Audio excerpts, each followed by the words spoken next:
Guess what? You've reached the very last unit in the course. You know what that means? Yes, you've earned a badge. All right, it's the same old badge that I've given you several times before, and it happens to be the logo for the course, but you should feel a sense of accomplishment getting this far. Maybe I'll embellish it, make it a badge with a happy face here. Maybe that'll make it seem a little bit more valuable to you. But seriously, we've come a long way. We've covered a great deal of ground in this course, many different aspects of gamification and related areas that feed into doing gamification successfully. So in this final unit, I'd like to introduce the last set of material by looking a little bit at where we've come before and then pointing in the direction of where we're going to go in the last few lecture segments. At the very beginning of the class, I gave you a set of learning goals, and I think it's healthy towards the end to review what we've done and how they match up with those goals. So the first goal was to talk about what gamification is. And I spent a good deal of time both defining what gamification meant and also positioning it around other kinds of concepts, things like serious games and so forth, that have some similar aspects but which should be understood separately.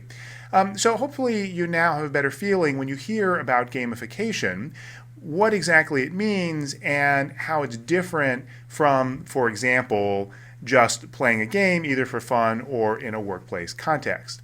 Second is why gamification might be valuable. We've looked at a whole bunch of examples. Examples from marketing, examples from human resources, examples from enterprise context, examples from social impact.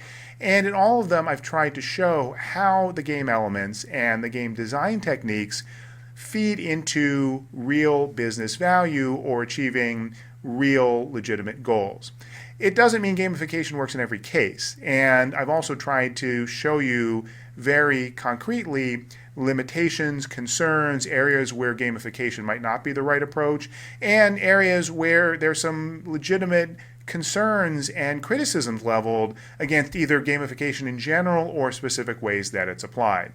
But you should come out of this with an understanding of some of the areas, at least, where we have some reason to believe that this is a technique that's not just really interesting or exciting, but that seems to be able to deliver real results. Third, how to do it effectively. As I said, I've talked a lot about different forms of gamification. I've given you a full-fledged design framework to step-by-step apply gamification. It should be obvious by now that gamification is not any time a game is involved or any time points and leaderboards and badges are involved. It has to be done under a structure that lets you tie the particular steps you're taking to those objectives and understand the panoply of tools that you have available to apply gamification in the right way to the right situation. And finally, we've looked at lots of specific examples in many different domains to show the breadth of areas where gamification can be applied. All right, so that's what we've done up till now. Where are we going next? In this final unit of the class, I want to show you some aspects of gamification, things to be done that relate to game elements or to game design, but that are broader than the ones that we've covered heretofore in the class. Each of them could really be an entire unit of the class, and they tie into much larger and broader debates in other areas, but they are worth touching on before we go to give you a sense of some of the other things that are being doing with games and game-like structures. The first is prizes. So the use of rewards where the goal is to encourage people to do something, and the mechanism is instead of picking someone and saying, all right, we'll pay you to do it, or some other mechanism, having a prize and saying the winner is the one who does best and they get some sum of money. So I call this competitive in that this is an approach that's trying to mobilize large numbers of people, but using their competitive instincts to try to win something as the mechanism to encourage them to participate. There's also a set of activities encouraging large numbers of people to participate in a collaborative way, which broadly here I'm calling collective action. A lot of what it involves could be called crowdsourcing. So these are mechanisms to get people to work together on problems, not necessarily people who are employees or participants already in an organization, but people coming in because of the interest level and the fun factor of the activity.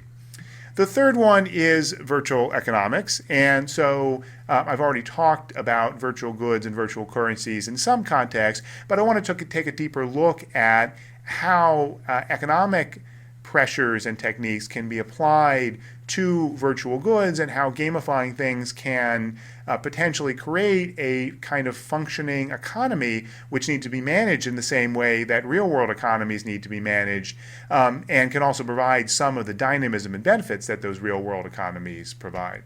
And then last but certainly not least, we'll look towards the future and think about a couple different visions about where gamification could go. Is it something that will be used primarily for good or something that primarily will be dangerous as it scales up beyond the kinds of applications that we've seen for today?